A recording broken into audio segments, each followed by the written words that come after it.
everyone, it's Silvia. Welcome back to my channel. Just as a small disclaimer, I am not entirely sure what I'm going to use as a title for this video, because originally I wanted to post something around the line of unpopular opinion, and I was going to explain how what I'm going to talk about is probably not not shared by the tarot community in general. It's just my opinions and they're not very popular.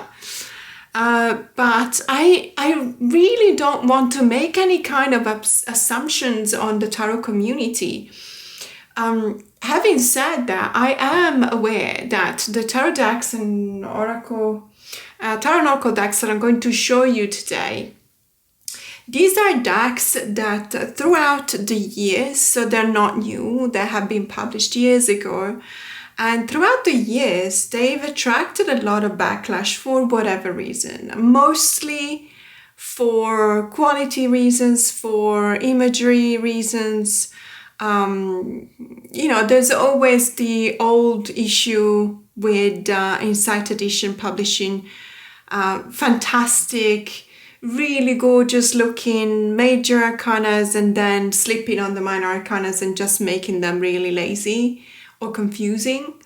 And so there might be some issue related to that, but generally speaking, I would say that the decks that I'm going to show you today are not well received. They have not been generally well received by the tarot community, and I actually love them.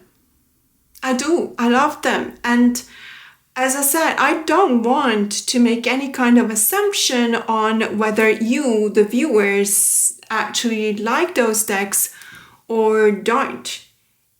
So I'm just going to say that I personally love these decks, but I would love to hear from you and to just see whether you would agree with me, or if you don't, please just give me your reason.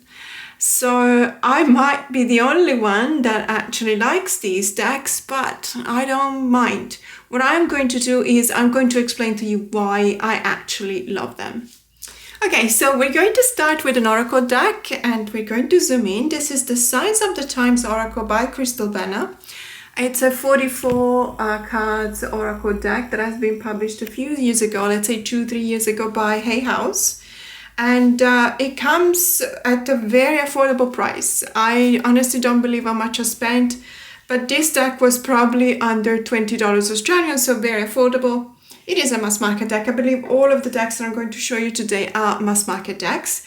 And so, that's one of the reasons why I believe that there will be the possibility for you to actually interact in this video and let me know whether you like them or not, because they do have a wider kind of distribution rather than indie decks. And so it is more likely for a lot of people to have this deck, or at least to have seen them, consider them, and then, possibly also not bought them because they probably don't like them. That's what I want to find out. So this one comes with a book.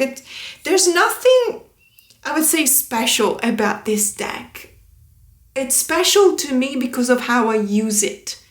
But I also understand that if you don't use it the way I do, you might not like it because of whatever reason. It does come with a guidebook, as I was saying.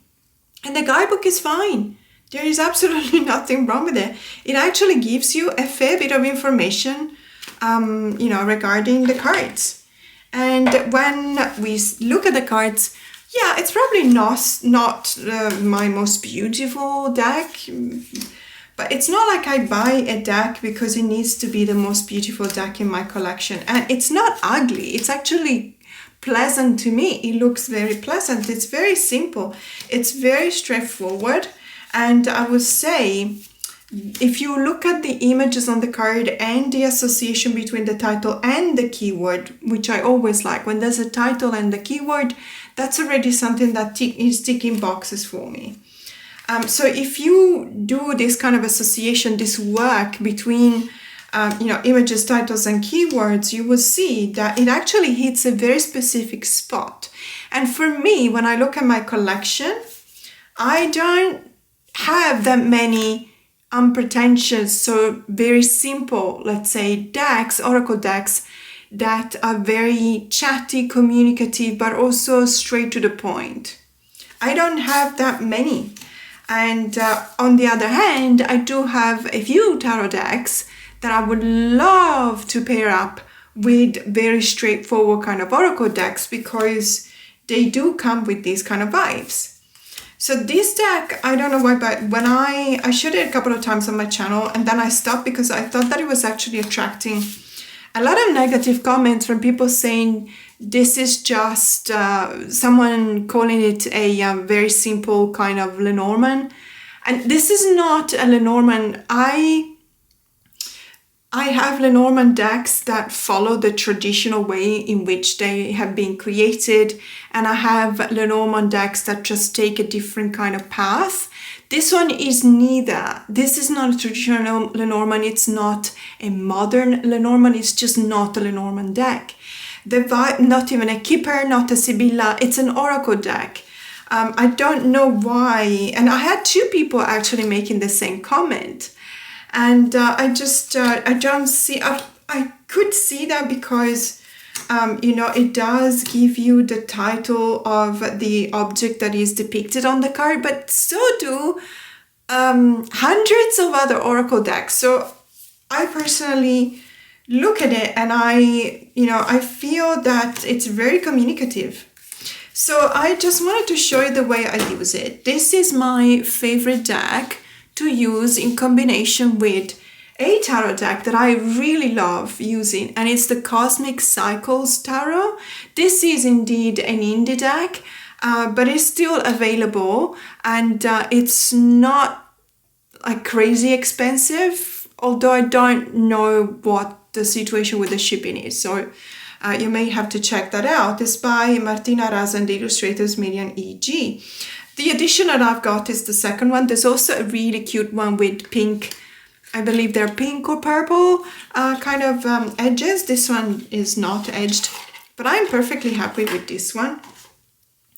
And I'll have to say, these two together, they're just a match made in heaven. Both of them have a very similar kind of color palette. They also share a similar kind of art style, as you can see.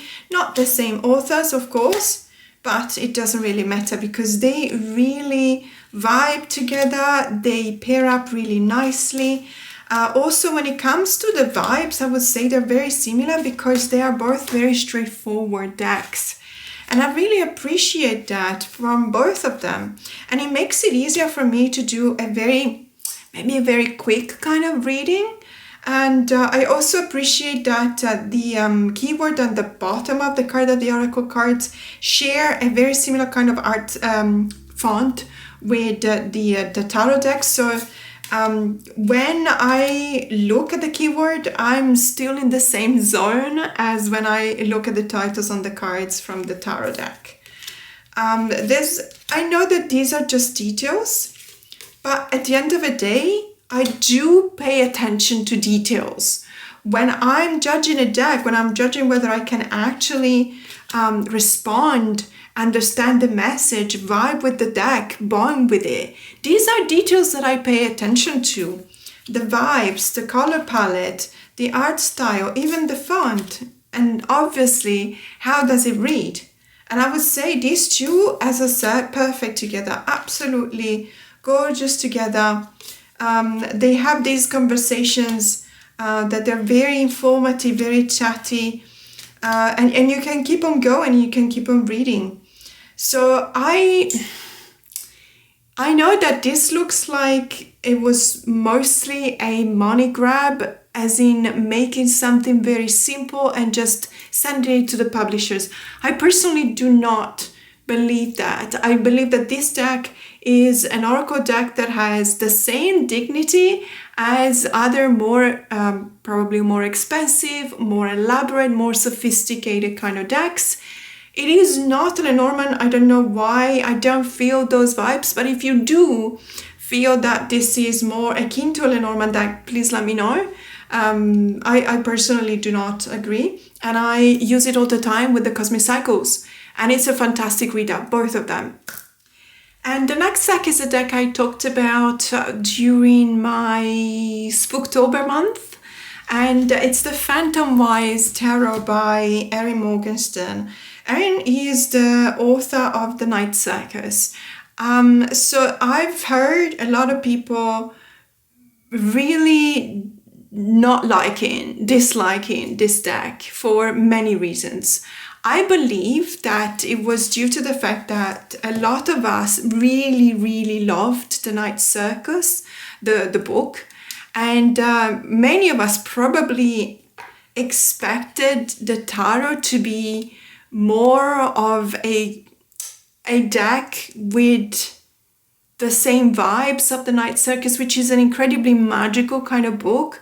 It's fantasy, but magical realism, and a bit of, I would say also romance or dark academia intertwine in the pages, in the plot of the pages. And we can definitely feel that when we're reading the book. And I believe that when you're so enamored, so in love with a book, and the author comes out and says, by the way, I'm also making a tarot deck. And this was anticipated by all of us. This was actually a tarot deck that everyone had in their pre-order list or their wish list 6 months before it was actually released. It's also because it was released during the pandemic. And then when we finally got it, many of us, first of all, reacted with a disappointment to the cardstock, because it was advertised as linen cardstock, but we had a very distinct idea of what linen cardstock felt and looked like. And it wasn't this. It didn't feel like this. It didn't look like this. I personally think that it was because we were so used to see a very specific type of linen cardstock in indie decks. And we did not expect this to belong to the same category as those very expensive, luxurious indie decks. And so to many of us, this one didn't feel like linen. I would have to say, as I said the last time, to me, that was not a problem. First of all, because I may be probably too literal, but this is not linen anyway. And even the expensive, super luxurious decks that we call, linen cardstock, that is not literally linen. And think about the rose petal. When all of those decks were released with rose petal, what we call rose petal kind of deck, of course it's a slang term, it's not even a technical term, but it's not literally rose petal. It's just that I think that we then moved on from this clear example of linen. There's been so many other decks printed in a so-called linen cardstock with very different tactile feel, that we've kind of learned that linen could be presenting itself in maybe 3 or 4 different ways. And maybe one of those 3 or 4 different ways is also this one. So I have no problem in calling this linen cardstock. I would say probably not my favorite one, but that's not a secret. And it doesn't mean that I dislike it. It certainly was not a disappointment, but I do understand how that could be a disappointment. And I also do understand that probably if you really love The Night Circus, you will be disappointed by the deck because it doesn't have the same magical vibes. To me, ironically, I wasn't in love with The Night Circus. I believe I gave it a 3.75. It happens. I understand. It was well written. I understood the plot. I appreciated the idea and so on and so forth. I'm not strictly speaking a fantasy girl. So maybe that was one of the reasons why I wasn't in love with the book. So that actually helped me not to raise my expectations too high for this deck. And when I did receive it, and still now, I actually really love it. I love the color palette. That is one thing that people did not appreciate to me. This reminds me so much of, let's say, an older style of photography. That was tintype photography.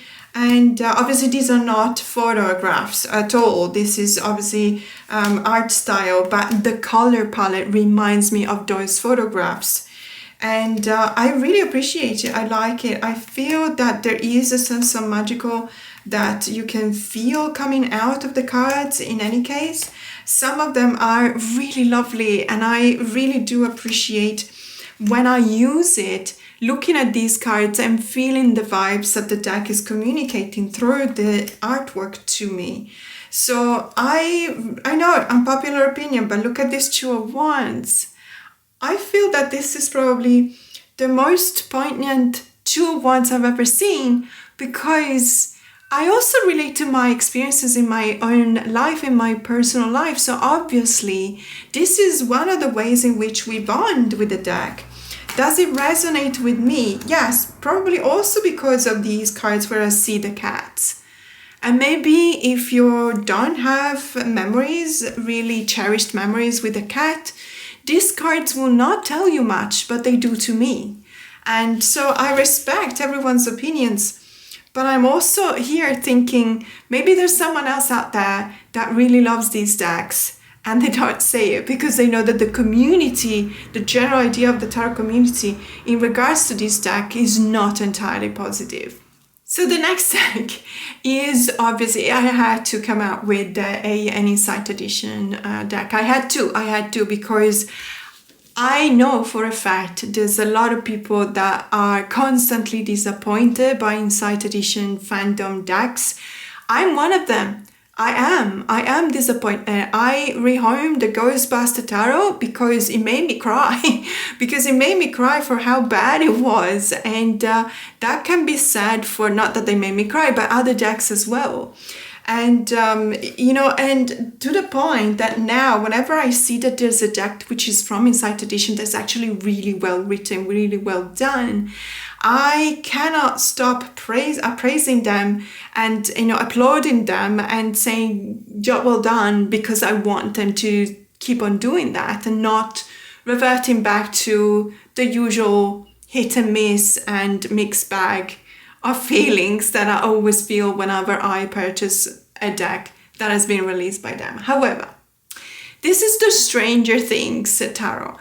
I am I can't say that I'm obsessed, because that's not enough with Stranger Things. I don't know what it is, maybe because, well, I was younger than the kids portrayed, so obviously the 80 vibes for me there's kind of a blur, because I don't remember much, but of the early 80s, the later 80s, of course I do. In any case, going back to what I wanted to say, this is a deck, a show. Let's start with the show. Stranger Things is a show that is incredibly important to me. And even though when I looked at the deck, initially I was disappointed. Not as much as Ghostbuster, that was really horrible, my feelings towards it.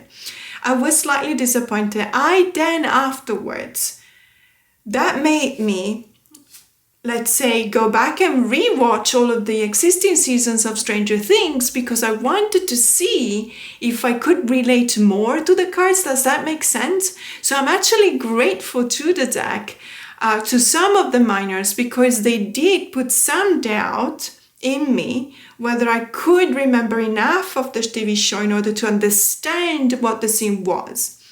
I hope I'm explaining myself, but that was actually cathartic. It was very good for me, and it gave me the will to try and bond. So it gave me a second wind. It gave me the will to try and bond with this deck. And I finally did, and I'm very grateful for that. And I also believe that whereas, for example, the Ghostbuster Tarot had some cards that were absolutely unforgivable, in the minors especially, even doubled, I really don't understand what they've done there. In this case, I can actually understand. I can see that. I can see how they make sense. It clicks for me. So I will be forever I will be forever grateful, even for the suit of scoops. Even for the suit of scoops. I know that a lot of us have been really disappointed by the suit of scoops because we don't even understand immediately. It's very difficult to understand immediately what they refer to. It's easier when you go through the whole deck, and I'm just trying to show you my process. So I've actually set this up in order for me to explain, let's say, the easiest way to remind yourself of what corresponds to what card corresponds to what suit. So we've got, I think that the easiest ones are probably the suit of spokes, because spokes, it's the suit of cups, and there's a few cards that will really point to that in a very direct way. So the six of spokes, which is the six of water, or also cups, this is representing when Alexei goes to the fair. And he behaves like a child. I don't know if you remember the episode, but it's also a very sad one. You know why? But what we can see is that he is drinking the cherries/strawberry flavor slushy. He's enjoying all of the attractions that are there. He's genuinely happy, and in a very, I would say childish, but it's actually very endearing kind of way, because we understand that he probably did not have access to this kind of entertainment. And so, it does remind you of the Six of Cups, that nostalgia kind of thing. And then we got, for example, the Two of Spokes, which is the Two of Water or Two of Cups, where there is this combination, this partnership. You see someone on a bike and they're pedaling, so they're doing all the work that at the back. There's someone that is trusting them so much that they're just sitting at the back of the bike, and they're trusting them to just take them where they need to go. And this is a clear indication of the partnership that you can find in the Two of Cups. And then we got, for example, the Five of Spokes or the Five of Water, which is pointing to a loss. And in here, the loss is that the bike, the wheels are deflated. And so there is this sense of, crying over a loss that has just happened, and that is just probably discombobulating your whole world. And you can definitely feel it, but it's not something that is incredibly tragic, because you can find solutions to that. So that is the suit of spokes, is the suit of water. And then we're looking at the suit of pentacles, because indeed, the suit of scoops is the suit of earth or pentacles. And we see, for example, in the Six of Scoops, we see that there's this idea of exchange.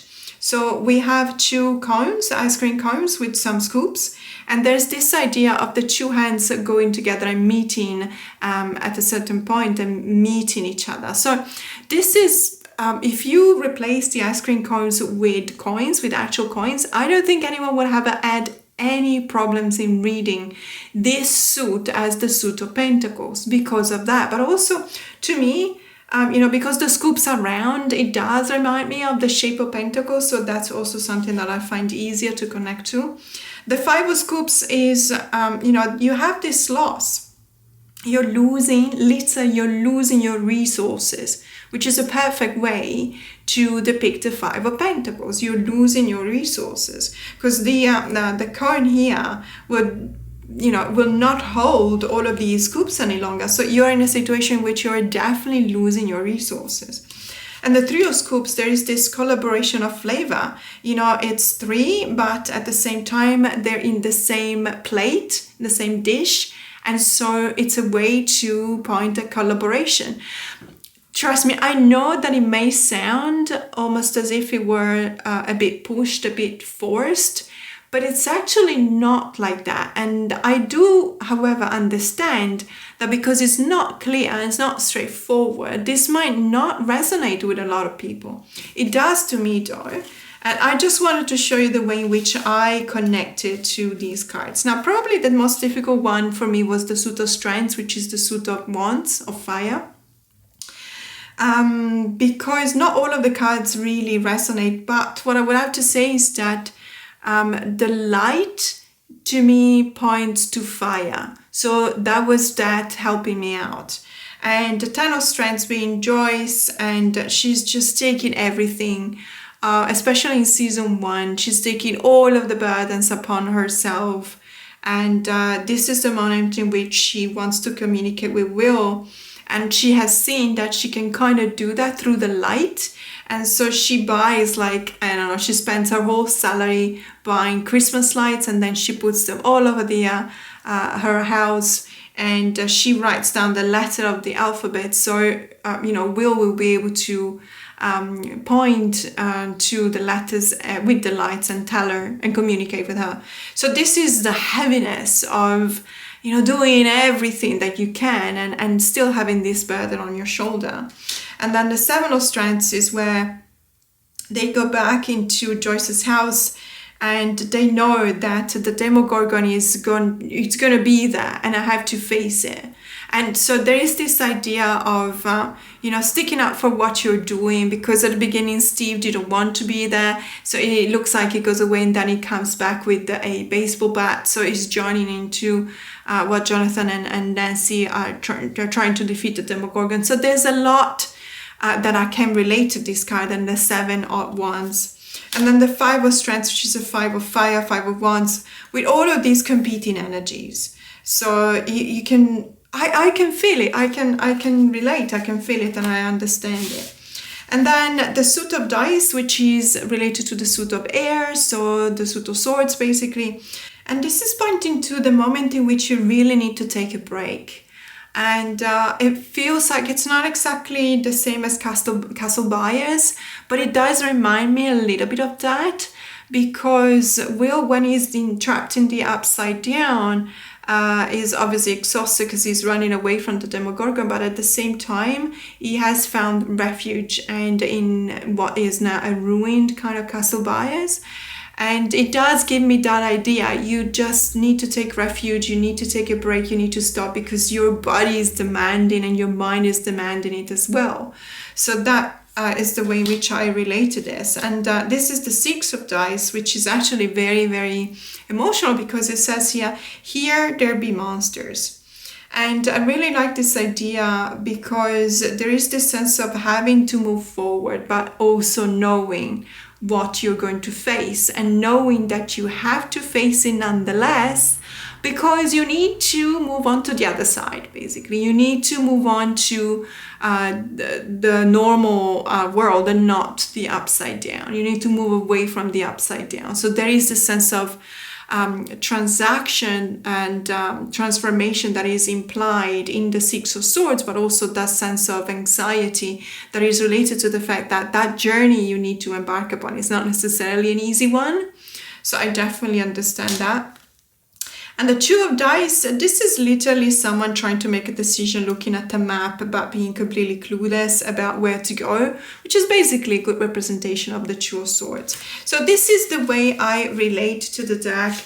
As I said, the majors are really beautiful. This is Susie singing Neverending Story when she is chatting on the radio with Dustin. And I just, this resonates so much, because this is a really good example for the energy that is expressed by the page of Strength or Fire. That electricity, but also at the stage of a page, because they have not matured yet into, they haven't done their journey through the core card. So I really, really like that. I also really like that Max is the Queen of Dice. I completely understand that Max has been through a lot. We know that this one has got a couple of cards out of season 4 as well, because we've seen Robert Englund with, because he's actually Victor Creel, so the father of Vecna, and he basically did something to his own eyes. I'm just trying to explain something without being demonetized. So this is clearly based also on some of the scenes from season 5. And in season 5, we really understand why Max is the Queen of Dice, is the Queen of Swords, because she's been through so much. She's lost Billy, but also she's basically lost the certainty of having a house. They had to move to the motor home in a trailer park. And she's feeling really lonely and depressed as well. But not that part, obviously, is not keen to the Queen of Swords. But what I do find is that she is very black and white. She's always understanding everything. She's always the voice of the truth. Whenever she speaks out, she doesn't embellish what she's saying. And so that's very Queen of Swords to me. And so on and so forth. I mean, I'm not going to go through all of the decks again. I love Mike's and Nancy's mom as the Queen of Scoops, which is the Queen of Pentacles. That really gives me that kind of idea. I really do see that.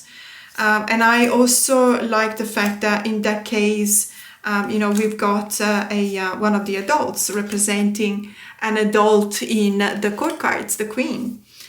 So this is, I understand, as I said, as we've seen here, King of Dice is Robert Aglock as Victor Creel. So obviously, he actually, this looks exactly like him.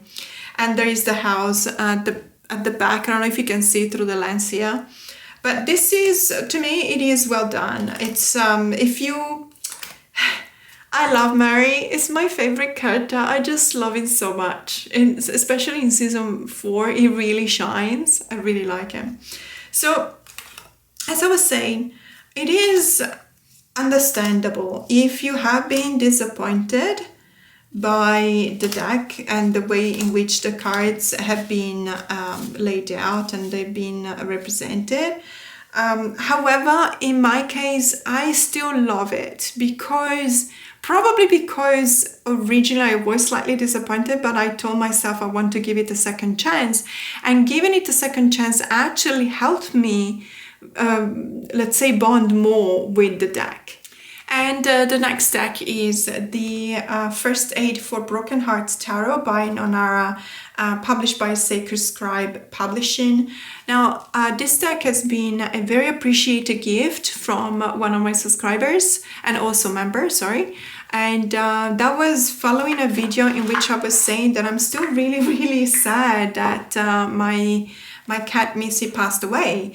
And so this person had this deck in their collection. They talked to me about it. I said, I don't have it. I hadn't heard about it yet, or maybe I had heard about it, but I hadn't seen it. And so she said, don't buy it, I'll send it to you. And then she did. And I'm very, very grateful, because I will have to say something. I know that many of you are disappointed by this deck because it's not clear how the cards have been made. Let's say if the art style is original or not. I understand that. However, I will have to say this. When you use it in a specific way for processing grief, but also not necessarily processing as in doing shadow work related to grief, but just to feel better, this deck is fantastic. I also have Into the Lonely Woods, which is a glorious, beautiful deck published by Blue Angel a few years ago. But that deck actually makes me cry. I don't know if I'm trying to tell you the way in which I react to these cards and the difference between what I consider to be shadow work related to processing grief and loss, which we've done with my members last year, and a deck that is just literally lifting me up and cheering me up and making me feel better. And perhaps it's not one of those decks that you would use to do that kind of processing that you need to do, but it is just as necessary. And I don't mean the deck itself. If it doesn't resonate with you, if you cannot bond with this deck, then of course use a different one. But that part of the processing of grief and loss that is lighter in tone is extremely important and necessary in processing grief. So this deck is kind of very soft, I would say. The images are very soft. It's not a make me laugh kind of deck. It's not a funny deck. It's not a whimsical deck. The art style is very surrealist, and it reminds me a lot of Magritte. Magritte was a fantastic, I believe, Belgian artist, but I could be wrong. I believe it was Belgian. Could be wrong. And the art style on these cards really remind me of many of his paintings, or at least I would say that it makes it look like it was inspired by it. I don't know whether it was or not. It's just the idea that it gives me. And it just takes me, I feel like these cards are taking me by the hand, and they're just reassuring me that it's okay to feel sad, but it's also okay to move on, which is something that I probably need to work on. It's that part of processing grief that I haven't really processed yet, that I haven't really, how should I say, mastered yet. Because it's very difficult, it's painful, and there is the feeling of guilt, but it's always with you, and you feel like when you're actually being told to move on, you feel like if you do that, you're kind of betraying the memory of the person you lost. So I feel like this deck is one of those decks that give me the possibility to move on without feeling guilty. Does that make sense? And so it is very necessary. It's a very beautiful deck. I also like it. I like the art style. I like the colors. I like the fact that, as I said, it's not a whimsical deck, even though it is surrealist. So it's one of the things that is actually difficult to achieve, will be a deck that makes your brain start working in trying to identify the elements and the symbols on the cards without necessarily making you think that it's completely whimsical and funny, or doesn't really, click, because that is one of the risks. There's been a lot of, I love this Ace of Wands, by the way. The world of possibilities, you aspire to illumination and growth. There's been a lot of surrealist type decks this year, and I feel that some of them were a bit of a hit and miss. Some of them were fantastic. There is one that it's indie that I really have my eyes on. It's the Dark Tea Society. Is it the Dark Tea Society Tarot? I could be wrong, but it's by Carrie Bevan, and it's an indie deck, and I have my eyes on it. But because it's sold on Etsy, it's an indie deck. It's sold on Etsy.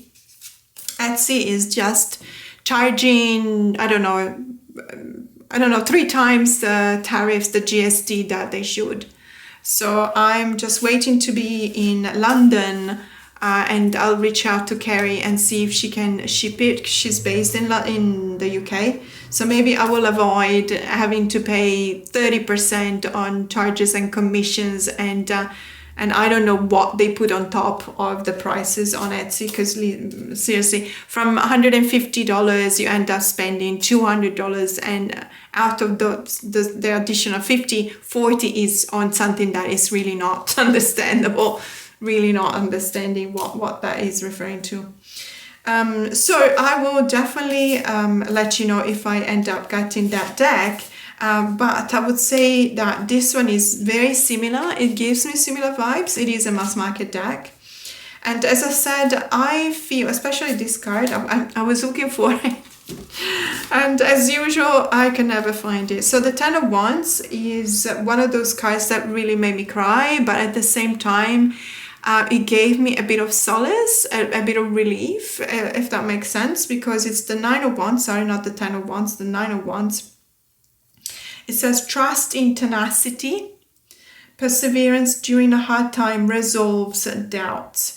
And more than the sentence, which is quite eloquent in any case, but more than the sentence, what really worked for me was this image of these two characters. They're sitting on what look like a chest or a trunk, luggage, and they're looking towards this, the other side of this bridge, and they know that they have to go, but they're sitting for the time being.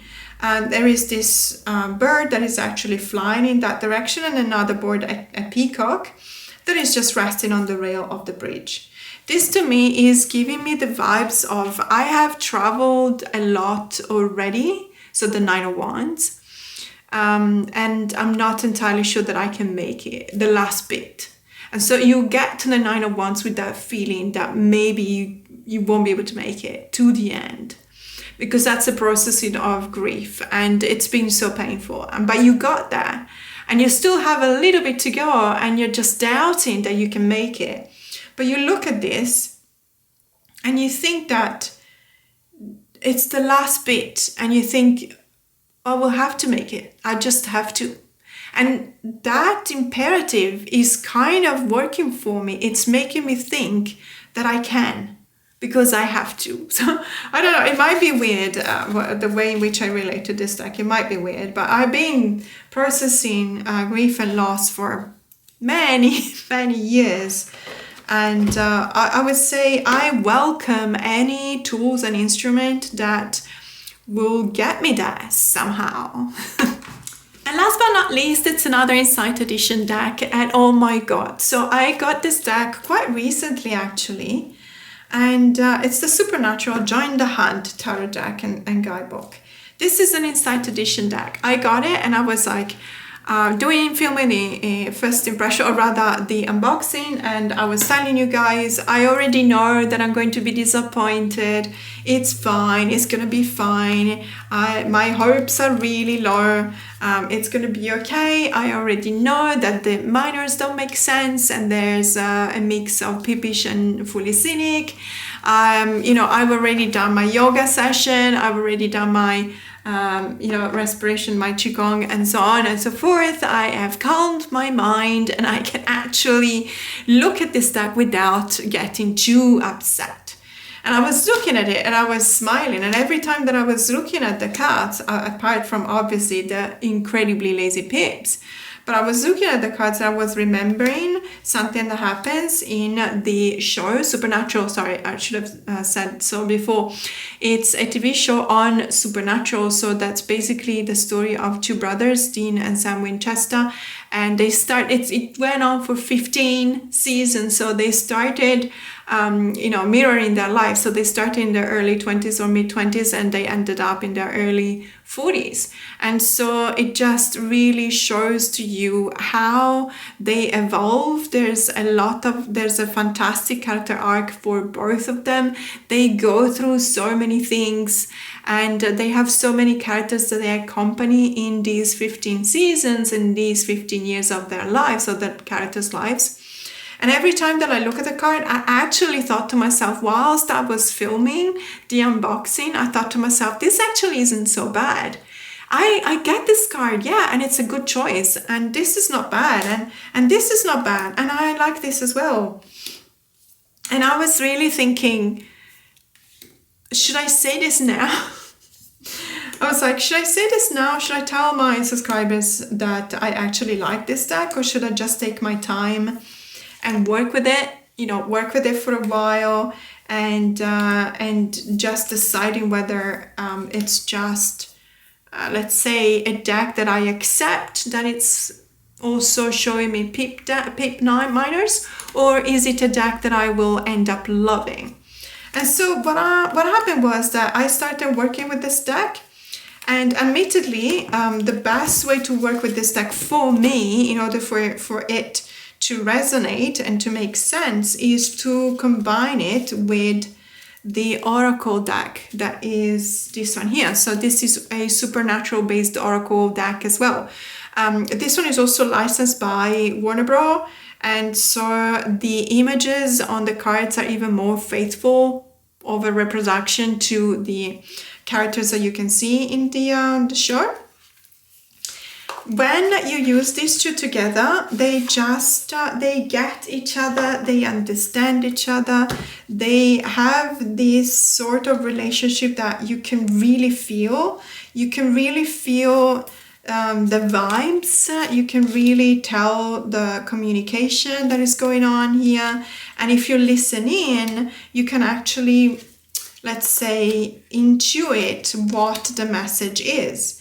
Now, I will have to say that the Oracle deck especially reads well only when you really know your stuff when it comes to supernatural, because there's a lot of references on the pages, on the cards, obviously, to, let's say, not just characters, but also scenes or elements that you will see, for example, like the angel blade. So there are references to things that you know out of Supernatural, the TV show. And at the same time, if you don't remember that, that could also be a little bit of an issue, because then you would have to go back to the guidebook in order to understand how to read the cards. Personally, I think that this one was really interesting because it gave me the possibility to re-binge watch Supernatural. And let me tell you, I never need a reason why to watch it again, because it's one of my favorite shows of all time. That and also X-Files, because obviously it's about, you know, supernatural phenomena and stuff like that. And I would have to say I was really happy to look at the cards whilst I was watching the show, some of my favorite episodes, and it just really clicked. And I even really love the color palette, which is limited and, you know, very limited to blue gradients, so blue kind of shades, and I just appreciate that. I like it. I think that it's really well done. Okay, let me rephrase that. Because obviously I cannot say that when I see an 8 of bones, for example, that is just 8 bones. First of all, let me say that I appreciate that the suit of wands or fire has been renamed bones, because, you know, there is one thing that is very recurrent in the TV show. So basically, in order for you to dispel a haunted house of the presence of ghosts, is to find their grave and literally burn the bones of the ghost. So that is the sense of fire and the purification ritual that accompanies the idea of using fire. So to me, it was a kind of a direct reference, bones, fire. I had no problems in recognizing that. I do, however, and obviously we're looking at blades, and blades and swords is almost the same thing, I would say. Then what else is there? Because I know that there may have been cups and chalices were there. I mean, it's the same thing as well. And what we've got left is the suit of pentacles, I believe, which is, let me just find it. Here you go. So you got pentagrams. So pentacles, pentagrams, earth. That is also really straightforward and rather easy to make the association. I would say I love it for the same reason that the Insight Edition deck for Stranger Things made me want to rewatch Stranger Things in order to be able to connect with the cards. This deck did the same, and it makes me think that maybe I should not have rehomed the Ghostbuster deck, because maybe I would have wanted to rewatch the Ghostbuster movies and feel a bit more of an association, but I doubt it. I think that as far as hit and misses go, this one is a deck that probably grows on you. It certainly did on me, even my first impressions, even though I didn't show it, but they were actually rather positive.